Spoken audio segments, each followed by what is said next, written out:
सम्मानित साथियों को जय भीम, जय बसपा। आशा और उम्मीद करता हूं कि आपके घर परिवार सब सही होंगे, सुरक्षित होंगे। साथियों, जैसा कि इस स्पेस का टाइटल रखा है शादाब भाई ने, शादाब भाई क्या मंजीत भाई ने दिन में ट्वीट किया था और मैंने वही देखा था कि रात को 9 बजे स्पेस किया जाएगा, बीएसपी उपचुनाव नहीं लड़ेगी। वही टाइटल है इस स्पेस का। तो भाई इस लाइन को पढ़ने के बाद या बहन जी के प्रेस कॉन्फ्रेंस को सुनने के बाद या जो बहन जी की प्रेस कॉन्फ्रेंस के बाद मनु मीडिया ने जो टाइटल लगा करके, हेडलाइंस लगा करके चलाया है, उसके बाद यही सवाल आता है, बीएसपी उपचुनाव नहीं लड़ेगी। आफ्टर दैट क्वेश्चन मार्क, क्यों नहीं लड़ेगी बीएसपी उपचुनाव? बहुजन, हाँ, उत्तर उसका ये है कि बहुजन समाज पार्टी भारत में बहुजनों की एकमात्र राष्ट्रीय राजनीतिक पार्टी है जो अम्बेडकरवाद की प्रतीक है। और राष्ट्रीय राजनीतिक पार्टियों की किसी की इतनी हैसियत नहीं है जो सन 2017 11 अप्रैल को परम आदरणीय बहन जी ने सर्वप्रथम सबसे पहले ईवीएम का विरोध किया था और कहा था हर महीने की 11 तारीख को, क्योंकि 11 अप्रैल को हमारे बहुत परम पूजनीय महानायक की जयंती होती है। और मैं चाहूंगा मेरे इंटेलेक्चुअल साथी खुद समझें कि मैं किन साहब की बात कर रहा हूं। उनकी जयंती के दिन ये आह्वान किया था कि हर माह की 11 तारीख को ईवीएम का विरोध तब तक जारी रखना है जब तक ये ईवीएम बंद ना हो जाए। लेकिन उसके बावजूद भी कितनी राष्ट्रीय राजनीतिक पार्टियों ने बसपा का साथ और सहयोग करके समर्थन किया? तो आपको आंसर मिलेगा, एक भी नहीं। 2017 से आज 24 आ गया, 2017 से आज 2024 भी खत्म होने की कगार पर खड़ा है। इस बीच में बसपा कभी भी उपचुनाव लड़ती नहीं थी पहले, लेकिन जैसा मेधांकर साहब ने बताया कि भाई अपने संगठन को, अपने कार्यकर्ताओं का मनोबल बढ़ाने के लिए और तमाम सब लोगों के सुझावों का स्वागत करते हुए परम आदरणीय बहन जी ने इसके लिए भी ओके हरी झंडी कर दी, ग्रीन सिग्नल दे दिया, उपचुनाव लड़ने शुरू भी करे। लेकिन उनका नतीजा क्या रहा?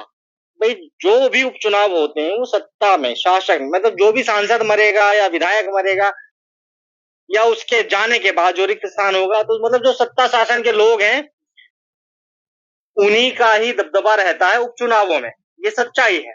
अगर बसपा का सांसद मरेगा या बसपा का विधायक मरेगा तो जाहिर सी बात है भाई वहां उस सीट से बसपा का ही विधायक या सांसद बनने के चांसेस अदर देन ज्यादा होंगे, मतलब अदर पार्टीज के मुकाबले बसपा के चांसेस ज्यादा होंगे। और यदि ये संभव हो कि सरकार उन्हीं की, सत्ता उन्हीं की, संसाधन उन्हीं के, सरकार उन्हीं की, तो उनके चांसेस तो बहुत ज्यादा है। उसके ऊपर से कोड़ में खाद, ये नीम चढ़ा करेला, ये ईवीएम और ईवीएम। इस ईवीएम का विरोध करने वाली भारत की सर्वप्रथम एकमात्र सबसे पहली राष्ट्रीय राजनीतिक पार्टी है बहुजन समाज पार्टी। और परम आदरणीय बहन जी ने समस्त राष्ट्रीय राजनीतिक पार्टियों को और उसके अलावा क्षेत्रीय राजनीतिक पार्टियों को, उसके अलावा तमाम कुकुरमुत्ते जैसी उगी हुई पार्टियों को भी ये चैलेंज कर दिया है, ये चुनौती पेश कर दी है, क्या है हिम्मत इस तरीके से विरोध करने का? नहीं कर पाएंगे। राष्ट्रीय राजनीतिक पार्टी टॉप 3 में हम अभी हैं वर्तमान में, और किसी की औकात नहीं है। 10 अप्रैल 2023 को आंकड़े आए थे, 28 तक हम लोग राष्ट्रीय राजनीतिक पार्टी रहेंगे। कोई माइकल लाल इसमें टस से मस नहीं कर सकता है। ये कान खोलकर सुन ले सभी, 10 अप्रैल 2028 तक हम राष्ट्रीय राजनीतिक पार्टी हैं। क्या सपा, लाल टोपी वाले गुंडों जैसी तमाम कुकुरमुत्ते जैसी उगी हुई पार्टियों के इतनी हैसियत है कि वो अपने आप में राष्ट्रीय राजनीतिक पार्टी कह सकें? लड़ तो वो लेंगे, मनुवादियों के फेंके हुए टोलों पर पल तो वो लेंगे, भौंक तो वो लेंगे कि बहुजन समाज पार्टी बीजेपी की बी टीम है। मुस्लिमों को, ओबीसी को बहका तो वो लेंगे, लेकिन क्या इतनी हैसियत है क्यों ईवीएम का इतना विरोध कर पाए? मैं चुनौती देता हूं, भ्रष्टाचारी बनिया केजरीवाल की राष्ट्रीय राजनीतिक पार्टी है आज की डेट में, दिल्ली में झाड़ू वाली पार्टी, भंगियों की पार्टी। पहले यह संवैधानिक शब्द था, लेकिन अभी किसी कोर्ट ने इसको असंवैधानिक नहीं रखा है, उसका भी विरोध है ये। उन लोगों को भी सोचना चाहिए, शेड्यूल कास्ट के लोगों को भी समझना चाहिए। भाई मैं माफी चाहूंगा, please don't disturb because Shadab भाई फ्लो टूटता है तो बात खराब हो जाती है। क्योंकि जब कोर्ट के माध्यम से आपके हक अधिकार खत्म किए जाते हैं तो कोई माइकलाल बोलने की हिम्मत और हिमाकत नहीं करता है। तब कौन बोलता है? केवल बहन जी, केवल बहुजन समाज पार्टी। लेकिन जब बहुजन समाज पार्टी को वोट देने की बारी आती है तब तुम सबकी जातिवादी मानसिकता, घृणित, घटिया, दूषित जातिवादी मानसिकता जाग उठती है कि भैया ये चाटवों की पार्टी है, चमारों की पार्टी है, शेड्यूल कास्ट की पार्टी है। तब तुमको ये लाल टोपी वाले गुंडे ज्यादा बेहतर लगते हैं, ये सदियों से अन्यायी अत्याचारी कांग्रेस वाले ज्यादा बेहतर लगते हैं। तब तुमको बहुजन समाज पार्टी का हाथी नहीं दिखाई देता है, तुम्हारी अकल पे पर्दा पड़ जाता है, अंधे हो जाते हो तुम। तो ये सर्व समाज के, सर्वधर्म के जो समानता समर्थक बहुजन हैं, उन सबको तो ये मालूम है, जो समानता के समर्थक बहुजन हैं उन सबको तो ये मालूम है कि बीएसपी उपचुनाव नहीं लड़ेगी। तो उसका कारण क्या है? उसका कारण है समस्त राष्ट्रीय राजनीतिक पार्टियों के सामने चुनौती पेश करना। यदि है हिम्मत तो बसपा की तरह हिम्मत करो, मत लड़ो, चुनावों का बहिष्कार करो। बहुजन समाज पार्टी की मुखिया परम आदरणीय बहन जी ने खुलेआम चुनौती पेश कर दी है। अब ये हम सबकी जिम्मेदारी है, चाहे हम कार्यकर्ता हैं, पदाधिकारी हैं या नहीं है, समर्थक हैं, अनुयायी हैं, वो भी काफी है। पहले हम खुद सच को जाने, सच्ची सही सकारात्मक बात को जाने और अपने जैसे अपनों के दर्द को दूर करने के लिए बहुजन समाज पार्टी की बात को जन जन तक, ग्राउंड तक पहुंचाने का काम करें। ये संदेश है परम आदरणीय बहन जी की प्रेस कॉन्फ्रेंस का। और जैसा लालजी मैदानकर साहब ने बताया भी कि बहन जी की बातें इतनी जल्दी समझ नहीं आती, 6 महीना लगता है उनको समझने में, इन सबके सामने में। अब आप खुद सोचिए, ये जो सीधी लड़ाई है अंबेडकरवाद बनाम मनुवाद की लड़ाई है, अंबेडकरवाद बनाम मनुवाद की लड़ाई है। जिसको भी कोई मुगालता हो, कोई गलतफहमी हो, दूर कर ले। अंबेडकरवादी एकमात्र राष्ट्रीय राजनीतिक पार्टी है भारत में बहुजनों की, बहुजन समाज पार्टी। और बाद बाकी मनुवादियों की पार्टियां हैं या मनुवादियों के फेंके हुए टुकड़ों पर पलने वाले पालतुओं की पार्टियां हैं, जो रोज रोज नए नए कुकुर मुत्तों की तरह उगाई जाती हैं और उनको पाल पोस कर बड़ा किया जाता है।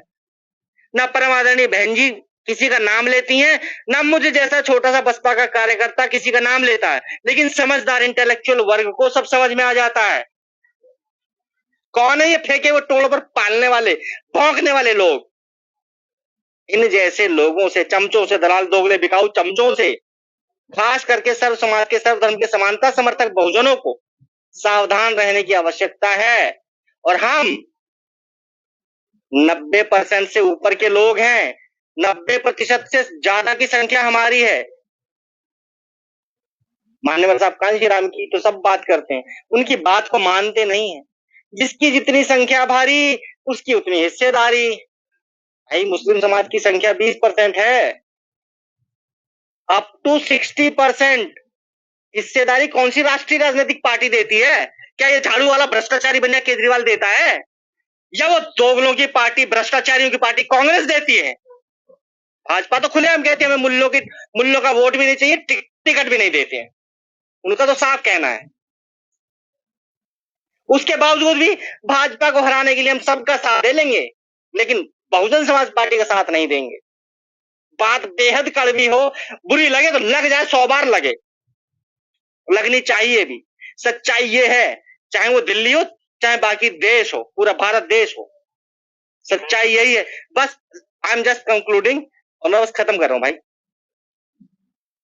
तो भाई बात है, मेरे अंदर इतना ज्वार भाटा है, इतना ज्वालामुखी है। ये जो भ्रष्टाचारी बनिया दिल्ली में कहता शिक्षा, स्वास्थ्य, सुरक्षा, रोजगार, तमाम तरीके के प्रोपेगेंडा फैलाता है, कैसे फैलाता है?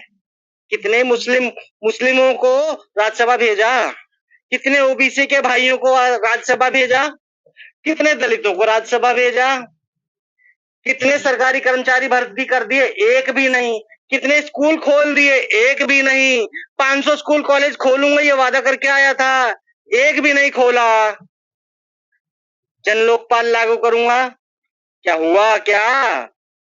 ये मनुवादियों का पालतू पिछलग्गू भ्रष्टाचारी बनिया केजरीवाल शर्त लगा करके आया कि भैया हमें भी थोड़ी बहुत दे देना और तुम भी रख लेना, लेकिन बसपा को मत आने देना। इस तरीके के अंदरूनी गठबंधन इस समय वर्तमान में इकलौती एकमात्र एक तरफ आप देखो 48 से अधिक दलों का गठबंधन था एनडीए, जिसमें से 10 दल छोड़ के भाग गए तो 38 बच गया। उसके बाद 28 दलों का गठबंधन किया कांग्रेस ने। इन सबकी लड़ाई किससे है? अकेली बहन जी से, अकेली बहुजन समाज पार्टी से, अकेले बहुजनों की एकमात्र राष्ट्रीय राजनीतिक पार्टी से। ये खौफ है। किसी साथी ने कहा था कि भारतीय जनता पार्टी को यदि किसी का खौफ है तो बहुजन समाज पार्टी से है। ये सच्चाई है। मनु मीडिया नहीं बताएगा, कोई और नहीं बताएगा, लेकिन मुझे और आपको किसने रोक रखा है? हमें किसका खौफ है भाई? हम अपने कार्यकर्ताओं को, पदाधिकारियों को तो तमाम तरीके के आरोप लगा देते हैं, भाई इन्होंने टिकटें बेच दी, इन्होंने घपला कर लिया, इन्होंने घोटाला कर लिया। अरे भैया, अब तुमको किसने रोक रखा है? परम आदरणीय बहन जी का जन्मदिन आ रहा है 15 जनवरी को। उससे पहले पहले जितनी भी आपकी औकात है, जितनी आपकी हैसियत है, जितना आप कर सकते हो, अपने घर परिवार की जिम्मेदारी पूरी करने के बाद 1 घंटा, 10 मिनट, 15 मिनट, 5 मिनट, 2 मिनट भी जो कुछ भी करने में सक्षम हो, टाइम, टैलेंट, ट्रेजर क्या दे रहे हो? दे दो बसपा को। बसपा मजबूत हो जाएगी। साथ के साथ एक वोट, एक नोट दे दो, बसपा सत्ता में आ जाएगी, सरकार में आ जाएगी। बस कहने को बहुत सारी बातें, लेकिन फिलहाल के लिए इन्हीं बातों के साथ अपनी वाणी को विराम देता हूं।